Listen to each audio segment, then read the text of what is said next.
안녕하세요. 들으시기 전에 댓글 하나 남겨주시고 오늘의 사연 바로 시작하겠습니다. 가족이라는 이름 앞에 우리는 얼마나 무방비해질까요? 평생을 나무로 살아가던 사람들이 하나의 울타리를 이루고 서로를 부모라 부르고 자식이라 부르며 사위와 장인이라는 끈끈한 인연을 맺는 일. 그것은 어쩌면 세상에서 가장 아름다운 기적이자 동시에 가장 위험한 관계일지도 모릅니다. 저는 시골 동네에서 태어나 자랐습니다. 대단한 학벌이나 배경도 없이 그저 몸뚱이 하나와 악바리 정신 하나로 서울에 올라와 이름만 대면 알만한 제조업체에서 평생을 영업직으로 일하고 있죠. 매일같이 낯선 사람들을 만나 술잔을 기울이며 회사에 물건을 팔기 위해 청춘을 다 바쳤습니다. 영업판이라는 곳이 워낙 거칠고 냉혹하다 보니 제 안에는 사람을 쉽게 믿지 못하는 의심이 어느덧 두껍게 자리를 잡고 있었더군요. 세상에는 공짜는 없고 눈앞에서 웃는 사람의 속내에는 반드시 계산기가 두드려지고 있다는 것. 그것이 제가 치열한 서울살이에서 살아남으며 배운 유일한 처세술이었습니다. 이런 저의 재미없는 인생에 아내 정연 씨가 찾아온 것은 제 나이 30을 훌쩍 넘긴 어느 봄날이었죠. 아내는 화려하지는 않지만 은은한 들꽃 같은 사람이었어요. 처음에 만났을 때부터 조용하고 조심스러운 모습이 제 눈길을 끌었답니다. 연애를 하며 조심스럽게 털어놓은 아내의 가정사는 제 가슴 한구석을 아리게 만들더군요. 아내는 겨우 중학생이라는 어린 나이에 어머니를 지독한 병환으로 여의었다고 했습니다. 그 슬픔이 채 가시기도 전에 홀로 남은 아버지는 어린 두 딸을 먹여 살리기 위해 밤낮을 가리지 않고 일터로 나가야 했다고 했죠. 장인어른은 자그마한 섬유 공장에서 평생을 일하셨는데 남들이 모두 기피하는 야간 특근과 주말 수당을 자처하며 오직 두 딸의 학비와 생활비를 벌기 위해 몸을 갈아 넣으셨다고 했습니다. 실제로 결혼을 앞두고 처음으로 뵌 장인어른은 제가 예상했던 것보다 훨씬 더 야위고 거친 분이셨어요. 평생을 공장의 소음 속에서 보내셨기 때문인지 귀가 조금 어두우셨고 목소리는 투박하기 이를 데 없었죠. 특유의 말수적고 무뚝뚝한 성격까지 더해져 첫 대면 자리는 무거운 침묵이 흐르고 있었습니다. 긴장한 제가 연신 마른 침을 삼키며 땀을 흘리고 있을 때 장인어른은 굳은 살이 박혀 딱딱해진 투박한 손으로 손수 믹스커피 2잔을 타서 제 앞으로 밀어주셨죠. 그리고는 한참 동안 제 얼굴을 가만히 응시하시더니 깊은 한숨 섞인 목소리로 딱 한마디를 던지셨습니다. 우리 정연이 참 고생 많이 한 아이예요. 다른 거 바라는 거 없고 그저 눈물 안 흘리게 잘 부탁합니다. 그 짧고 투박한 말 한마디에 담긴 늙은 아버지의 무게가 고스란히 느껴지더군요. 저는 그 자리에서 마음속으로 깊이 다짐하고 또 다짐했습니다. 이 외롭고 고단한 어른에게 친아들보다 더 살갑고 든든한 아들이 되어드리겠다고, 이 어른이 평생 짊어지셨던 짐을 내가 조금이라도 나누어지겠다고 말입니다. 결혼 초기에는 모든 것이 서먹하고 조심스러웠어요. 평생을 무뚝뚝하게 살아오신 장인어른과 역시나 싹싹한 맛이라고는 없는 사이가 만났으니 처가에 갈 때마다 어색한 공기가 흐르는 것은 당연한 일이었죠. 하지만 진심은 언제나 통하는 법이었습니다. 결혼하고 첫 겨울을 맞이했을 때 처가의 낡은 기름 보일러가 한파를 이기지 못하고 터져버린 적이 있었어요. 아내는 당황해서 보일러 기사를 당장 부르자고 했지만 시골 동네라 기사가 오려면 사흘은 걸린다는 답변만 돌아왔죠. 얼음장 같은 방에서 떨고 계실 장인어른 생각에 저는 그 길로 서울에서 연장을 챙겨 내려갔습니다. 보일러실에 매캐한 기름 냄새와 먼지를 뒤집어쓰며 밤새도록 파이프를 녹이고 부품을 갈아 끼웠죠. 손끝이 얼어터져 온몸이 기름투성이가 되었지만 마침내 보일러가 소리를 내며 돌아가고 방바닥에 온기가 돌기 시작했을 때 장인어른은 제 손을 꽉 쥐어주셨답니다. 그날 이후로 꽁꽁 얼어붙어 있던 장인어른의 마음의 문이 활짝 열리기 시작했어요. 그 뒤로 저는 주말마다 틈만 나면 처가로 내려갔습니다. 장인어른이 평소 불편해하셨던 처가의 삐걱거리는 문짝을 뜯어내 경첩을 새로 달고 낡아서 물이 새는 싱크대 배수구를 뻥 뚫어드렸죠. 마당 구석에 쌓인 무거운 잡동사니들도 치우고 겨울철 바람이 들이치는 창문에 문풍지를 꼼꼼히 바르는 저를 보며 장인어른은 언제부턴가 제가 내려오는 날이면 시장에 들러 싱싱한 횟감을 사다 놓으셨어요.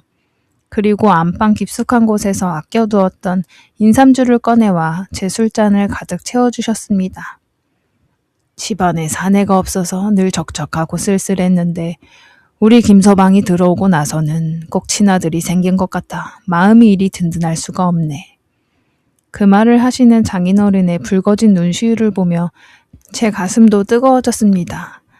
거실 한구석에서 그 모습을 지켜보던 아내 역시 아버지께 이토록 진심으로 잘해주는 모습이 너무나 고맙다며 눈물을 훔치곤 했죠. 그것이 우리 가족의 가장 행복하고 평화로웠던 시절의 기억이었습니다. 하지만 평화는 그리 오래가지 않았어요. 아내에게는 4살 아래의 여동생, 즉 저에게는 처제가 되는 미연이가 있었습니다. 처제는 조용하고 내성적인 아내와는 달리 어릴 때부터 워낙 부침성이 좋고 목소리가 커서 동네에서도 모르는 사람이 없을 정도로 활발한 성격이었어요. 장인어른 역시 막내딸의 재롱에는 늘 허허거리면 웃으시곤 했죠. 그런 처제가 어느 날 결혼할 사람이라며 한 남자를 집안에 소개했습니다. 그의 이름은 이재혁. 첫인상부터가 저와는 완전히 딴판이었습니다. 키가 훤칠하고 번듯한 정장 차림에 얼굴에는 늘 여유 넘치는 미소를 띠고 있었죠. 그는 서울 근교에서 건설 자재를 대기업에 납품하는 탄탄한 중소기업을 운영하고 있는 젊은 사업가라고 자신을 소개하더군요. 그의 입담은 대단했습니다. 영업직으로 평생을 살아온 저조차도 혀를 내두를 정도로 말이 청산유수였고 사람의 마음을 쥐락펴락하는 묘한 매력이 있었습니다. 그 사람은 처가에 첫 발을 들인 그날부터 장인어른의 거친 손을 2손으로 덥석 맞잡으며 싹싹하게 마음을 파고들었습니다. 제가 비록 늦게 왔지만 앞으로 큰아들처럼 정말 든든하게 모시겠습니다. 우리 장인어른 노후는 이 사위가 책임질 테니 이제 고생 같은 건 전혀 하지 마시고 편안하게 여생을 즐기십시오. 그의 말은 단순히 말장난으로 끝나지 않았어요. 주말마다 처가를 찾아와 장인어른의 굽은 어깨와 다리를 정성스럽게 주물러드렸고 명절이나 장인어른의 생신이 되면 직접 앞치마를 두르고 주방에 들어가 온갖 화려한 요리를 뚝딱 차려내며 생일상을 대접하더군요. 무뚝뚝하고 표현이 서툴러 그저 몸으로 때우는 저와는 달리 그 사람은 아버지 하며 애교를 부렸습니다. 외롭게 늙어가던 장인어른의 입장에서는 이토록 살갑고 유능하며 돈 잘 버는 막내 사위가 대견하고 자랑스러울 수밖에 없었을 것입니다.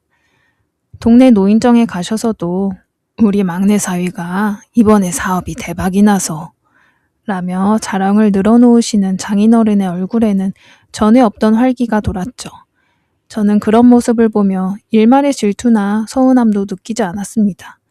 오히려 제가 바쁘고 서툴러서 해드리지 못한 빈자리를 저렇게 살갑게 채워주니 그저 고맙고 흐뭇할 뿐이었죠. 처가 식구들이 모이는 날이면 그 사람은 항상 최고급 양주나 값비싼 영양제를 들고 와 안겼고 우리 가족은 늘 웃음소리가 끊이지 않았답니다. 그러던 중에 저희 부부에게 귀한 아이가 생겼어요. 아이가 태어나고 제가 회사에서 팀장으로 승진하면서 업무가 걷잡을 수 없이 바빠졌죠. 주말에도 출근하거나 거래처 접대로 인해 예전처럼 처가에 자주 내려가지 못하는 상황이 되었습니다. 자연스럽게 처가의 크고 작은 일들은 대개 동서와 처제가 도맡아 처리하게 되었어요. 저는 멀리서나마 동서에게 내가 바빠서 처가를 잘 못 챙기니 동서가 고생이 많아 늘 고맙다 하며 마음을 전하곤 했습니다. 그렇게 겉보기에는 아무런 문제도 없어 보이던 평화로운 일상 속에 아주 미세한 균열이 생기기 시작한 것은 어느 뜨거운 여름날이었죠. 그날은 마침 회사 업무가 일찍 끝나 오랜만에 장인어른께 얼굴을 비추고자 연락도 없이 혼자 처가로 내려갔습니다. 조용히 마당을 지나 거실 문을 열고 들어가는데 안방에서 서류 뭉치 같은 것을 들고 계시던 장인어른과 눈이 마주쳤어요. 그런데 장인어른의 반응이 이상했습니다. 제가 온 것을 보자마자 마치 죄라도 짓다 걸린 사람처럼 안색이 하얗게 질려서는 손에 들고 있던 누런 서류 봉투와 다른 서류들도 다급하게 안방 장롱 깊숙한 서랍 속에 밀어 넣으시는 것이었습니다. 동작은 무척이나 부자연스러워 보였죠. 아이고, 김서방 왔는가? 왜 연락도 없이 갑자기? 장인어른은 당황한 기색을 감추지 못하며 연신 이마에 땀을 닦아내셨습니다. 제가 방금 집어넣으신 서류가 무엇이냐고 조심스럽게 묻자 장인어른은 시선을 피하며 그저 아무것도 아니라며 옛날에 공장 다닐 때 쓰던 서류들인데 집안 청소를 하다가 버릴 거를 정리하던 중이었다고 얼버무리시더군요. 하지만 장인어른의 안색은 눈에 띄게 어두워져 있었고 눈빛에는 불안함과 초조함이 가득했습니다. 평생을 거짓말이라곤 모르고 살아오신 분이 명백하게 무언가를 숨기고 있다는 느낌이 강하게 들었지만 저는 그저 연세가 드셔서 기억력이 흐려지셨거나 개인적인 사정이 있으시겠거니 하며 더 이상 깊게 묻진 않았습니다. 하지만 그날 이후로도 이상한 징조들은 끊임없이 이어졌어요. 가끔 전화를 걸어 안부를 여쭈어 보면 예전에 활기차던 목소리는 온데간데 없고 늘 깊은 한숨과 함께 목소리에 힘이 전혀 실려 있지 않으셨어요. 어디 편찮으신 곳이라도 있으시냐 여쭈어도 그저 아니다. 날이 더워서 기력이 좀 떨어져서 그렇다는 답변만 되풀이될 뿐이었습니다. 하루는 고향 동네에 사는 친구 녀석에게서 연락이 왔는데 며칠 전 처제 미연이가 친정집에 왔다가 무슨 일이 있었는지 동네가 다 들리도록 울부짖으며 기차역으로 걸어가다라는 이야기를 전해주더군요. 저는 깜짝 놀라 아내에게 이 사실을 말했지만 아내는 미연이가 워낙 감정 기복이 심하잖아. 남편이랑 부부싸움이라도 하고 아버지한테 와서 하소연하다 울었겠지. 대수롭지 않은 일일 거야. 라며 가볍게 넘겨버렸습니다. 저 역시 그 말을 믿었고요. 그 지옥 같은 진실의 뚜껑이 열린 것은 정말이지 아무런 예고도 없이 찾아온 우연한 기회 때문이었습니다. 가을이 깊어갈 무렵 저희 부부는 향후 몇 년 뒤에 노후 자금 계획을 점검하고 있었어요. 지금 살고 있는 아파트의 담보대출 조건을 변경하면 이자를 좀 더 아낄 수 있을 것 같다는 생각에 평일 저녁 노트북을 켜고 금융 사이트를 뒤져보던 중이었죠. 법원 인터넷 등기소에 접속하여 저희 집 등기부등본을 확인하고 나니 문득 머릿속에 장인어른 댁이 떠오르더군요. 내년 봄쯤에는 장인어른이 평생을 살아오신 그 낡은 아파트를 전면적으로 리모델링 해드려야겠다는 계획을 아내와 세워두고 있었기에 정확한 평수화 구조, 그리고 혹시 모를 건축물 대장상의 문제를 미리 확인해두는 것이 좋겠다는 생각이 들었습니다. 별다른 생각 없이 그저 아주 가벼운 마음으로 장인어른 댁에 주소를 입력하고 수수료를 결제했죠. 잠시 후 프린터에서 인쇄되어 온 따끈따끈한 등기부등본 서류가 제 손에 쥐어졌습니다. 앞장 소유권 사항을 확인하고 별 생각 없이 뒷장인 을구 소유권 이외에 권리사항으로 시선을 옮긴 순간 제 심장이 그대로 얼어붙는 것 같았죠. 하얀 종이 위엔 너무나도 선명하고 굵은 글씨로 결코 있어서는 안 될 문구가 적혀 있었으니까요. 근저당권 설정, 채권 최고액 1억 2천만 원, 채권자 땡땡 저축은행. 제 눈을 의심했습니다. 안경을 벗고 눈을 비벼가며 몇 번을 다시 보아도 장인어른의 이름 석자가 박힌 그 조그만 아파트에 1억이 넘는 거액의 근저당이 설정되어 있었어요. 그것도 시중에 안전한 제1금융권 은행이 아닌 제2금융권 저축은행이었습니다. 장인어른이 어떠신 분입니까? 평생 동안 남에게 10원 한 장 빚지는 것을 죽기보다 싫어하셨고 신용카드 한 장 만드는 것도 무서워하셨던 지독하게 고지식하고 청렴한 분이었습니다. 자식들 대학 등록금을 마련할 때도 대출을 받으면 집안이 망하는 줄 알고 오직 공장에서 몸을 갈아 넣어 마련한 현금으로만 지불하셨던 분이었죠. 그런 사람의 유일한 전 재산이자 생명줄과도 같은 30평짜리 낡은 아파트에 거액의 근저당이라니 도무지 이해할 수 없었죠. 근저당이 설정된 날짜를 확인해 보니 불과 8개월 전이었습니다. 더욱 충격적인 것은 대출의 형태였죠. 장인어른이 직접 은행 창구에 가신 것이 아니라 본인의 인감 도장과 인감 증명서, 그리고 모든 권한을 위임한다는 위임장을 전적으로 이용한 제3자 대리대출 형식을 띠고 있더군요. 뇌리를 스치고 지나가는 한 사람의 얼굴이 있었습니다. 그 화려한 말솜씨, 장인어른의 전폭적인 신뢰를 받으며 처가를 주무르던 사람, 바로 동서놈이었습니다. 저는 쿵쾅거리는 심장을 진정시키며 조용히 거실에서 TV를 보고 있던 아내 눈을 피해 서재 방문을 걸어 잠갔습니다. 그리고 곧장 장인어른께 전화를 걸었죠. 신호음이 가늘게 울리는 그 몇 초의 시간이 마치 몇 년처럼 길게 느껴지더군요. 딸깍하는 소리와 함께 수화기 너머로 장인어른의 무겁고 가라앉은 목소리가 들려왔습니다. 김서방인가? 이 시간에 웬일인가? 저는 심착함을 유지하려 애쓰며 하지만 단호한 목소리로 물었습니다. 아버님, 저 지금 아버님 댁 등기부등본 떼어봤습니다. 저축은행 근저당 1억 2천만 원 잡혀있는 거, 이거 도대체 무슨 돈입니까? 아버님이 대출 받으신 거 아니죠? 제 말이 끝나기가 무섭게 서하기 너머로 무거운 침묵이 흘러내렸습니다. 장인어른의 숨소리만이 간헐적으로 들려올 뿐이었죠. 등기부 등본이라는 단어가 나오자마자 장인어른은 이미 모든 것이 끝났음을 직감하신 듯 했습니다. 한참의 침묵 끝에 마치 수십 년은 더 늙어버린 듯한 갈라지고 힘없는 목소리가 흘러나왔죠.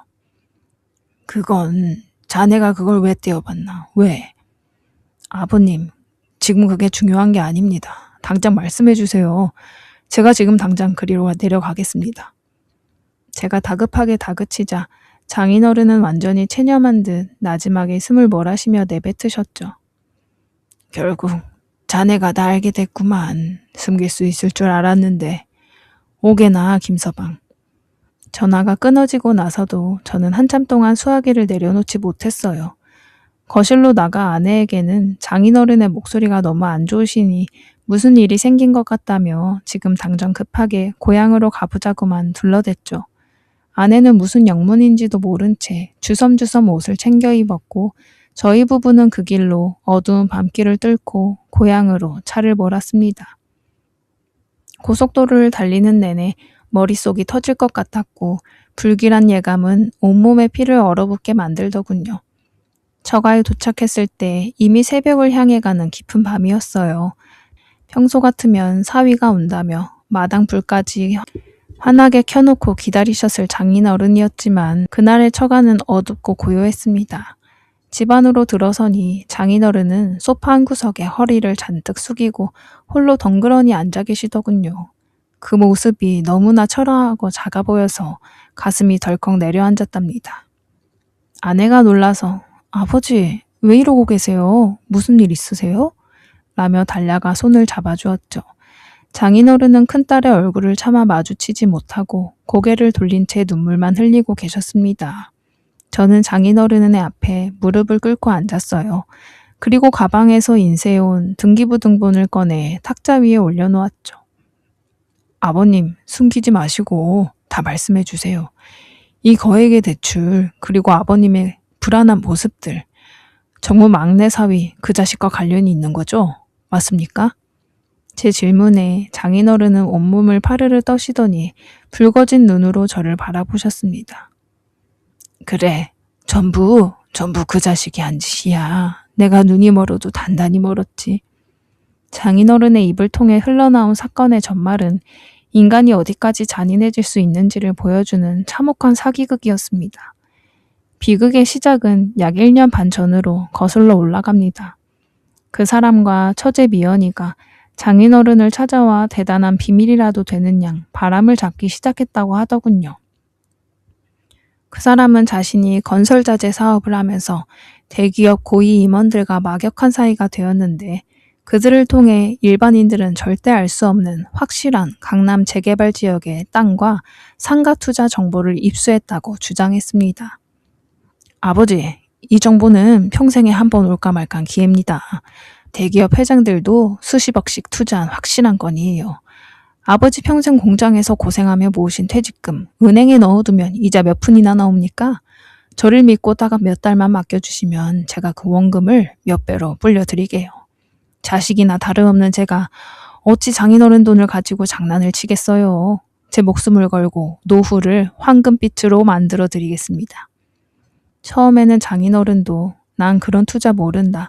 평생 내 땀 흘려본 돈이 최고지. 그런 건 무섭다며 단칼에 거절하셨다고 하셨습니다. 하지만 사기꾼의 혀는 집요했죠. 수년간 처가에 와서 아들보다 더 살갑게 굴며 쌓아올린 신뢰의 탑이 경계심을 무너뜨리는 가장 강력한 무게가 되었던 거예요. 주말마다 최고급 고기를 사오고 어깨를 주무르며 아버지를 친부모처럼 생각해서 드리는 특혜라며 매달렸고 처제 미연이까지 옆에서 아빠, 형부는 이런 기회 주지도 않아. 우리 재혁씨가 특별히 아빠 생각해서 가져온 정보야. 라며 부추겼습니다. 게다가 그 사람은 위조된 대기업 내부 투자 계약서와 번지르르한 가짜 수익률 보장 각서까지 들이밀며 눈을 가리더군요. 결국 평생을 순진하게 공장만 다니셨던 장인어른은 막내 사위의 덫에 걸려들고 말았습니다. 장인어른은 목숨과도 같았던 평생의 피와 땀이 어린 공장 퇴직금 8천만 원이 든 통장을 통째로 그 자식에게 건넸죠. 기가 막힌 것은 그 다음이었어요. 돈을 가져간 그 사람은 처음 몇 달 동안은 약속한 날짜에 정확하게 수백만 원의 투자 수익금을 장인어른의 통장으로 꼬박꼬박 입금해 주었습니다. 통장에 찍히는 거액의 숫자를 보며 장인어른은 과연 우리 막내 사위가 대단한 사업가구나 라며 그를 철석같이 믿게 되었죠. 인간의 신뢰가 극에 달했을 때 사기꾼은 본색을 드러내는 법입니다. 그 사람은 판돈을 키워야 더 큰 수익이 나온다며 다시 접근했고 완전히 눈이 먼 장인어른은 마지막 비상금인 현금 5천만 원마저 추가로 털어 그의 손에 쥐어주었습니다. 하지만 나중에 밝혀진 진실은 참혹함 그 자체였어요. 장인어른이 매달 받아보시며 기뻐했던 그 투자 수익금은 강남 재개발 투자가 성공해서 나온 돈이 결코 아니었습니다. 그 자식이 가져간 장인어른의 원금 8천만 원에서 조금씩 돈을 빼내어 마치 수익이 난 것처럼 장인어른께 다시 입금해준 지독한 돌려막기, 즉 전형적인 폰지 사기 수법이었습니다. 장인어른의 돈으로 장인어른을 안심시키는 악마 같은 수법이었던 것이죠.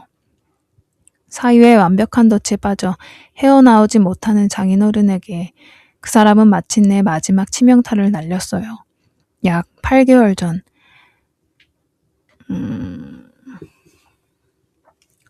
8개월 전 막내 사위는 사색이 된 얼굴로 처가에 내려와 장인어른의 바짓가랑이를 붙잡았다고 합니다. 대박 투자건의 마무리 자금이 몇 주간만 딱 부족하게 되었는데 지금 이 돈을 막지 못하면 기존에 투자했던 1억 3천만 원의 원금까지 전에 공중분해될 위기에 처했다는 말이었죠. 아버지, 정말 죄송합니다. 대기업 측에서 갑자기 잔금을 요구하네요. 딱 몇 주 뒤면 재개발 보상금이 나와서 원금의 수익금까지 싹 상환됩니다. 정말 딱 3주만 아파트 담보로 대출받아서 주시면 제가 즉시 처리하겠습니다. 제 회사를 걸고 약속 드릴게요. 원금이 날아갈지도 모른다는 극심한 공포와 여전히 사위를 믿고 싶었던 장인어른은 결국 인감도장과 대리대출 위임장을 고스란히 그 자식에게 넘겨주었습니다. 그 사람은 서류를 들고 저축은행으로 달려가 장인어른의 유일한 안식처인 아파트를 담보로 1억 2천만 원이라는 거액의 대출을 받아 그대로 챙겼더군요. 현금 1억 3천만 원에 대출금 1억 2천만 원까지 무려 2억 5천만 원이 넘는 거액의 전재산이 사기꾼 사위의 입속으로 통째로 빨려 들어간 순간이었습니다. 그 돈을 마지막으로 받아 챙긴 그날 이후로 그토록 살갑던 막내 사위는 사업이 바쁘다는 핑계로 연락을 완전히 끊고 잠적해버렸죠. 수익금은커녕 원금 상환도 이루어지지 않았고 급기야 최근에는 저축은행으로부터 대출 이자가 연체되었으니 당장 상환하지 않으면 아파트를 압류하고 경매에 넘기겠다는 청천벽력 같은 독촉장이 장인어른 앞으로 날아오기 시작했던 것입니다. 장인어른이 안방에서 다급하게 숨기셨던 서류가 바로 그 독촉장이었죠. 모든 사실을 알게 된 거실은 그야말로 아수라장이 되었습니다. 이야기를 듣던 제 아내 정연은 배신감과 충격에 바닥을 치고 분노하기 시작했어요. 어떻게 인간의 탈을 쓰고 그럴 수가 있어? 다른 사람도 아니고 자기 장인어른인데, 우리 아버지가 평생 어떻게 번 돈인데 그 돈을 뜯어먹냐고. 아내의 울부짖음이 거실 가득 울려 퍼지는 가운데 장인어른은 고개를 숙인 채 눈물을 쏟아내셨습니다. 그런데 비극은 여기서 끝이 아니더군요. 장인어른은 더욱 충격적인 사실을 털어놓으셨죠. 막내딸인 처제 미연이 역시 남편의 이 거대한 사기 행각을 최소 반년 전부터 이미 완벽하게 알고 있었다는 사실이었습니다. 알고 있었음에도 불구하고 자신들의 파멸을 막기 위해 친정아버지와 언니, 그리고 저를 철저하게 속이고 은폐해왔던 것이죠. 그 사실을 알게 된 아내는 극도의 분노로 온몸을 부르르 떨며 당장 처제 미연이에게 전화를 걸어 고함을 질렀습니다. 너 지금 당장 친정집으로 내려와. 안 오면 내일 아침 해가 뜨자마자 너랑 네 남편 새끼 사기죄로 경찰서에 고소할 테니까 당장 기어 내려와. 아내의 서슬퍼런 말에 처제는 겁에 질려 새벽 기차를 타고 내려오겠다고 빌더군요. 몇 시간 뒤 동이 터오는 이른 아침이 되었을 때 미연이가 처가 거실 문을 열고 들어섰습니다. 예전에 그 화려하고 가식적인 모습은 온데간데 없고 밤을 새운 듯 초라하고 꾀지지한 행색이었죠. 처제는 거실에 들어서자마자 장인어른과 언니 앞에 털썩 무릎을 꿇고는 말하기 시작했어요. 처제의 입을 통해 흘러나온 그 인간의 실체는 더욱 가관이었습니다. 그 탄탄하다던 대기업 납품 건설자재 사업체는 이미 2년 전부터 무리한 확장과 방탕한 생활로 인해 수십억의 빚더미에 앉아 부도 직전인 유령 회사에 불과하더군요. 장인어른에게서 뜯어낸 소중한 퇴직금과 현금들은 사업 자금으로 쓰인 게 아니라 그 자식의 회사 사채빚을 막는 데 흔적도 없이 사라졌다고 했습니다. 그리고 더 가관인 것은 아파트 담보로 대출받은 1억 2천만 원의 거액은 일확천금을 노리고 주식 작전주와 고위험 해외 코인 도박판에 쏟아부었다가 불과 몇 주 만에 완전히 청산당해 날려버렸다는 사실이었죠. 아내는 무릎을 꿇고 있는 처제의 어깨를 붙잡고 소리쳤습니다. 너 다 알고 있었잖아. 네 남편이 우리 아버지 전 재산 날려먹고 아파트까지 날리게 생길 거 알면서도 어떻게 6개월 동안 우리한테 숨길 수가 있어? 너가 사람이니? 너가 아버지 딸 맞아? 처제는 얼굴이 눈물범벅이 된 채 변명을 늘어놓았죠. 언니, 미안해. 나도 처음엔 몰랐어. 나중에 알았을 때는 이미 돈이 다 날아간 뒤였다고. 재혁 씨가 주식만 한 번 더 대박 터지면 아빠 돈 다 갚고 아파트 대출도 싹 갚아주겠다고 각서까지 쓰면서 빌기에 내가 너무 무섭고 겁이 나서 언니랑 형부한테 말을 못했어. 제발 살려줘, 언니. 그 추악한 변명을 듣고 있자니 깊은 곳에서부터 역겨움과 분노가 치밀어 올랐습니다. 저는 더 이상 이 한심한 눈물극을 봐줄 수가 없었죠. 저는 주머니에서 스마트폰을 꺼내 그동안 연락을 피하며 잠적해 있던 그 자식에게 문자를 보냈습니다. 경찰서에 사기 및 배임으로 고소장 접수하기 전에 딱 5분 준다. 5분 안에 이 집 거실로 기어 들어와. 안 오면 네 인생은 오늘부터 끝이야. 이미 모든 것이 탄로났음을 직감한 것인지 아니면 처제와 연락이 닿았던 것인지 잠시 후 처가의 초인종이 요란하게 울렸습니다. 문을 열자 그 번듯하던 인간이 고개를 푹 숙인 채 거실로 들어서더군요. 그는 들어오자마자 장인어른과 제 앞에 무릎을 꿇었습니다. 사채업자들에게 쫓기고 주식으로 돈을 날렸다며 변명조차 하지 못하고 쥐어짜듯 자백을 쏟아내는 그의 모습은 한없이 비열하고 초라했어요. 장인어른은 소파에 앉아 짐승만도 못한 사위놈을 똑바로 쳐다보지도 못하셨죠. 내가 자네를 친아들처럼 생각했는데 내 평생 고생해서 2딸 키워내고 남은 마지막 목숨줄 같은 돈인데 그동안 찾아와서 내 어깨 주무르고 살갑게 굴던 그 가식적인 짓들이 이 늙은이 전 재산을 다 뜯어먹으려던 여우짓이었단 말이냐. 바위 같던 어른의 목소리가 끝내 거친 흐느낌과 통곡으로 변해버렸을 때 저는 인간의 탐욕이 얼마나 잔인하게 한 가정을 파괴할 수 있는지 똑똑히 보았죠. 하지만 잔인한 진실은 여기서 멈추지 않았어요. 그 자식과 처제의 추악한 고백이 끝나고 온 집안의 무거운 침묵에 흐르던 새벽 1시쯤이었습니다. 바람이라도 쐴 겸 마당으로 나가려다 문득 스마트폰을 켜고 저희 부부의 자산 내역을 무심코 확인해 보게 되었죠. 향후 장인어른의 아파트 대출 이자를 우리가 당장 메워야 할지도 모른다는 생각에 현재 동원 가능한 현금이 얼마나 있는지 부부 공동 생활비 통장 내역을 샅샅이 뒤져보던 중이었습니다. 그런데 계좌 내역을 아래로 내리던 중에 기이할 정도로 낯선 소액 반복 이체 내역들이 포착되더군요. 인터넷 뱅킹 이체, 마이너스 30만원, 마이너스 50만원, 마이너스 20만원. 금액은 그리 크지 않았어요. 하지만 문제는 그 빈도와 기간이었죠. 누군가 눈에 띄지 않게 아주 교묘하게 금액을 쪼개어 지난 1년이 넘는 기간 동안 매주 수차례씩 돈을 빼내어 가고 있었습니다. 이체된 금액들을 하나하나 합산해 내려가던 제 손끝이 차갑게 굳어갔습니다. 총액이 무려 1,500만 원에 달하는 거액이었으니까요. 저는 굳은 얼굴로 안방에서 울고 있던 아내를 불러 스마트폰 화면을 보여주었습니다. 정연아, 이 통장 내역 좀 봐봐. 30만 원, 50만 원씩 계속 빠져나간 이 돈. 이거 혹시 너가 쓴 거야? 어디에 쓴 거야? 아내는 부은 눈으로 화면을 한참 들여다보더니 고개를 세차게 저었습니다. 아니, 나 이런 돈 보낸 적 없어. 이게 무슨 돈이야? 우리 생활비 통장에서 왜 이런 돈이 나간 거야? 아내 역시 전혀 모르는 일이라는 반응을 보였습니다. 뇌리에 스치는 소름과 함께 저는 거실로 뛰쳐나갔죠. 그리고 여전히 무릎을 꿇고 있던 그 자식의 멱살을 거칠게 잡아 일으켰습니다. 너 이 새끼, 대답해. 우리 부부 공동 생활비 통장까지 손댔냐? 이 돈 너가 빼돌린 거지. 제 서슬퍼런 고함에 그 자식은 차마 고개를 들지 못하고 부들부들 떨며 자백을 토해냈습니다. 사건은 작년 추석 명절로 거슬러 올라가요. 온 가족이 처가에 모여 정신이 없던 날, 아내가 안방 침대 위에 가방을 두고 주방에서 일을 돕고 있을 때였습니다.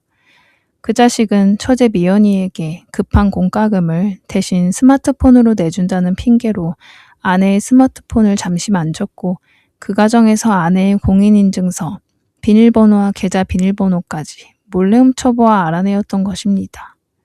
그리고 그날 이후로 아내의 명의로 모바일 뱅킹을 등록하여 저희 부부의 눈을 피해 생활비 통장에서 매달 수백만 원씩 돈을 야금야금 빼돌려 사채 이자를 갚는 데 썼던 것이죠. 더욱 경악스러웠던 것은 처제 미연이의 태도였어요. 처제 역시 몇 달 전 남편의 스마트폰을 뒤지다가 이 범죄 사실을 알게 되었음에도 불구하고 저희 부부에게 알리기는커녕 언니가 알면 우리 정말 끝장난다며 철저하게 비밀로 붙이고 숨겼던 것입니다. 친정 아버지의 전 재산을 날려먹은 것도 모자라 자신들을 믿고 도와주려 했던 언니 부부의 생활비 통장까지 도둑질한 동생과 동서의 실체 앞에 아내는 지옥 같은 진실 앞에 귀를 막고 안방으로 뛰어가 문을 쾅 잠가버렸죠. 뒤따라 들어가 안방문을 강제로 열었을 때 아내는 이불에 얼굴을 파묻은 채 울고 있었어요. 여보, 나 진짜 죽고 싶어. 저 악마 같은 놈을 당장 경찰에 쳐넣고 평생 감옥에서 썩게 만들고 싶은데. 근데 내 동생 미연이 쟤도 공범인 거잖아. 저 둘이 같이 감옥에 가버리면 우리 불쌍한 아버지는 충격으로 돌아가실지도 몰라. 늙은 아버지가 자식이 사기꾼이 돼서 감옥 가는 꼴을 어떻게 보니? 나 진짜 어떻게 해야 해? 여보, 나 좀 도와줘. 아내의 애원을 들으며 제 가슴도 갈갈이 찢겨나갔습니다. 지옥 같던 밤이 지나고 다음날 아침이 밝았죠. 밤새도록 단 한숨도 자지 못한 채 저는 거실에서 꼬박 밤을 새우신 장인어른과 마주 앉았습니다. 장인어른의 얼굴은 하룻밤 사이에 10년은 더 늙어 보였고 깊게 파인 주름 사이로 눈물 자국이 선명하게 남아 있었죠. 장인어른은 거친 손으로 제 손을 꼭 쥐셨어요. 그 손이 어찌나 가볍고 힘이 없던지 가슴이 아려왔답니다. 제게 간곡하게 말씀하시더군요. 김서방, 내 자네에게 이런 몹쓸 꼴을 보여 정말 면목이 없네. 천벌을 받아 마땅할 놈들이지만 내 자식이 그 못난 막내딸이 차가운 감옥 바닥에 처박히는 꼴은 이 늙은 아비 눈으로서는 차마 못 보겠네. 그러니 큰사위 자네가 법적인 처벌 대신 세상에서 가장 잔인한 조건을 걸어서 저 자식을 처리해줘. 자네의 처분을 따르겠네. 평생을 정직하게 살아오신 장인어른이 사기꾼 자식을 위해 사위 앞에 무릎을 꿇고 당부하는 모습을 보며 저는 결국 고소장 접수라는 법적 처벌을 잠시 유예하기로 결단했습니다. 대신 법의 심판보다 더 차갑고 칼날 같은 현실적인 합의 조건을 통해 저 인간들을 파멸시키겠다고 다짐했죠.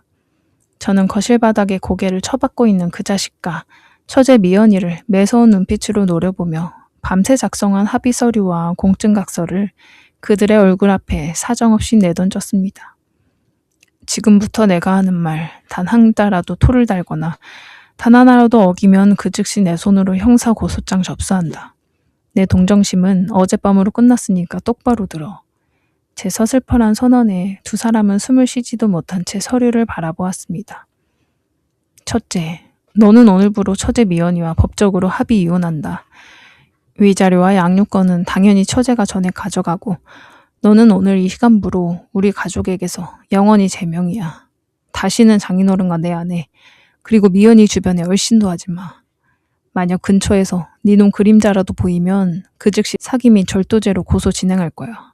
둘째, 네 놈 명의로 남아있는 그 허울뿐인 고물자재 사업체의 남은 자산 차량 그리고 지금 너희 부부가 살고 있는 아파트 전세 보증금까지 오늘 당장 싹 다 처분해. 단 1원도 네 주머니에 들어갈 생각하지 마. 그 처분한 현금 전액은 곧장 장인어른의 저축은행으로 입금하며 오늘 안으로 1억 2천만 원의 대출금부터 즉시 상환하고 근저당을 말소한다. 셋째, 자산 처분 후에도 모자라는 장인어른의 퇴직금과 우리 부부 통장에서 훔쳐간 생활비 1,500만 원에 대해서는 매달 200만 원씩 분할 상환하겠다는 법적 공증 각서를 작성한다. 공증 서류에는 단 하루라도 입금이 밀릴 시 별도의 재판 없이 즉시 니놈의 전 재산을 압류하고 형사처벌에 동의한다는 조항을 넣었어. 평생 피똥 싸며 일해서 우리 가족에게 속죄하며 살아라. 그 자식은 당장 경찰서 유치장으로 끌려가지 않기 위해 살아남기 위한 유일한 밥줄이라도 잡듯 덜덜 떨리는 손으로 인감 도장을 꺼내 서류 구석구석에 인감을 찍더군요.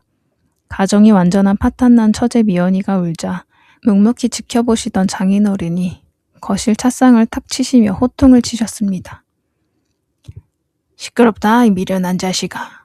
잘못을 저지른 범죄다 놈을 불쌍하다고 감싸안고 숨겨주면 그 죄악이 결국 다 네 죄가 되는 법이야. 네가 사람이라면 언니와 큰 사이 앞에 평생 죄인으로 고개 숙이고 살아야지. 어디서 감히 울부짖느냐. 당장 저 인간 말종놈과 이혼 서류 도장 찍고 내 눈앞에 사라져. 장인어른의 서슬퍼런 호통 앞에 처제는 더 이상 말을 잇지 못했습니다. 그렇게 합의를 통해 우리 가족을 파멸로 몰고 갔던 잔인한 사기극의 서막이 겨우 일단락되었죠. 그 지옥 같은 폭풍이 휘몰아치고 지나간 후 우리 가족은 완전히 다른 모습으로 변해버렸습니다.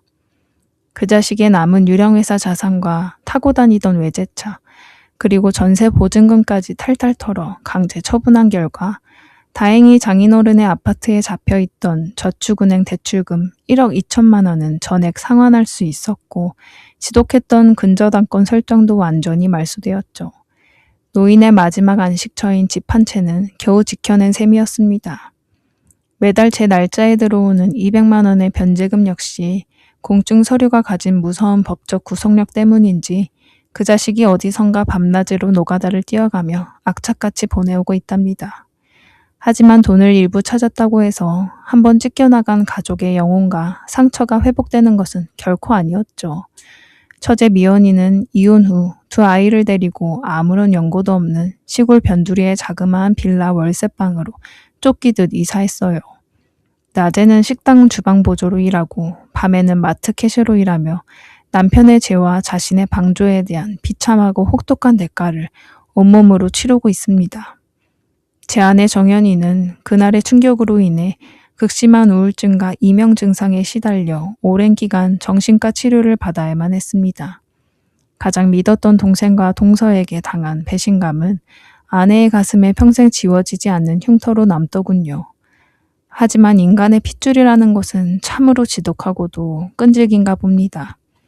아내는 그토록 처제를 미워하고 저주하면서도 매달 겨울이 오거나 명절이 되면 홀로 두 아이를 키우며 끼니를 거르고 있을 처제가 눈에 밟히는지 저 몰래 가방에 김치며 밑반찬을 바리바리 싸서 시골 빌라로 택배로 보내곤 합니다. 미워 죽겠으면서도 끝내 굶어 죽지 않게 챙기는 것, 그것이 끊으려야 끊을 수 없는 가족이라는 이름의 숙명이자 굴레일지도 모르겠습니다. 무엇보다 제 가슴을 가장 아프게 한 것은 장인어른의 변화였어요. 그 거대한 충격 이후 장인어른은 부쩍 기력이 쇠하셨고 예전에 단단했던 목소리는 완전히 사라진 채 하루 종일 베란다 창밖만 내다보며 말수가 완전히 사라지셨죠. 저는 매주 주말마다 만사를 제쳐두고 처갓집으로 내려가 넋이 나간 채 앉아 계신 장인어른의 곁을 묵묵히 지키고 있답니다. 어느 쓸쓸한 가을 저녁, 마당 평상에 앉아 막걸리 한 잔을 들이키시던 장인어른이 거친 손으로 제 손등을 툭툭 치시며 나지막이 말씀하셨어요. 김서방, 그때 자네가 등기부등본을 떼어보고 우리 집안을 붙잡아 주지 않았으면 이 못난 늙은이는 벌써 저 세상 사람이었을 거네. 내가 사람을 너무 진심으로 믿은 게 그게 그리 큰 죄였을까? 안 그런가? 노인의 눈가에 맺히는 눈물을 보며 제 가슴도 먹먹해졌어요. 사람을 진심으로 믿은 것은 결코 제가 될 수 없습니다. 신뢰라는 인간의 가장 고귀한 감정을 가족이라는 세상에서 가장 안전해야 할 울타리를 오직 자신의 탐욕과 허세를 채우기 위해 계획적으로 이용하고 짓밟은 사기꾼 그 자식이 처벌을 받아야 마땅한 범죄인 것 뿐이죠. 청취자 여러분, 그리고 지금 이 순간에도 고향의 부모님을 두고 바쁜 서울살이를 살아가고 계신 수많은 자식분들께 제가 겪은 이 피눈물 나는 경험을 바탕으로 간곡하게 당부의 말씀을 올립니다. 부모님이 연세가 드시고 판단력이 흐려지실수록 주변에서 아무리 싹싹하게 굴고 돈을 잘 번다고 자랑하는 자식이나 사위, 며느리가 있을지라도 재산과 관련된 중요한 서류나 통장 내역, 인감 도장의 관리는 정기적으로 명확하게 함께 확인하셔야 합니다. 설마 내 자식이 나한테 사기를 치겠어? 설마 우리 살가운 사위가 늙은이 돈을 뜯어먹겠어? 라는 그 안일한 믿음과 반간이 평생을 바쳐 읽어온 노인의 남은 인생을 단 한순간에 망가뜨리는 독약이 될 수 있으니까요. 돈 문제에 있어서는 가족간이라 할지라도 반드시 서류를 확인하는 습관을 기르십시오. 그것이 부모를 지키고 가족의 파멸을 막는 유일한 길입니다. 저희 가족처럼 피눈물을 흘리며 잔인한 후회 속에 밤을 지새우는 비극을 청취자 여러분과 자식분들은 절대로 겪지 않으시길 진심으로 바랍니다. 긴 이야기를 끝까지 경청해 주셔서 감사합니다.